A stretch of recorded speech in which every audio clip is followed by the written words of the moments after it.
Салам достор, биз бүгүн кадимки Азия тибиндеги көздөргө кандай макияж жасаса болот деген суроого жооп катары бир түрүн көрсөтүп беребиз. Тазаланып алынган бетке алгач сыворотка сүртөбүз. Андан соң иринибизди шумшартуучу бальзам сыйпайбыз.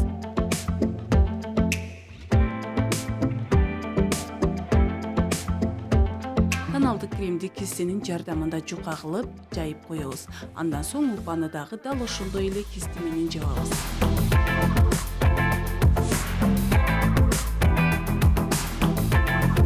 Кашты формасына келтиребиз.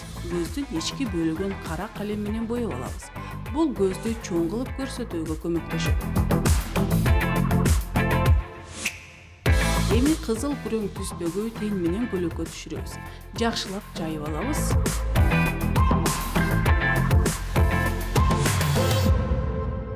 Ортосуна ак жалтырак тен менен кооздойбуз. Азыркы учурда ушундай кылып көздүн айланасын бир аз күңгүрт түскө боёу актуалдуу болуп жаткандыктан биз дагы кайталадык.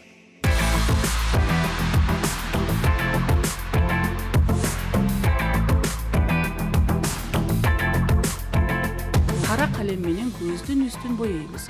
Бул дагы көзгө форма берет.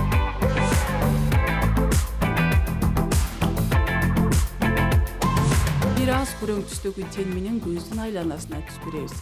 Көздүн кычыгын сөзсүз түрдө кара түс менен боеп коюу керек.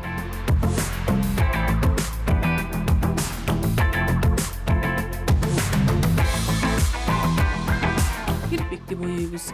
Бетке контур беребиз, хайлайтер коебуз. Эң акырында эндик коюп коебуз. Биздин кечеге баруучу макияжыбыз даяр болду.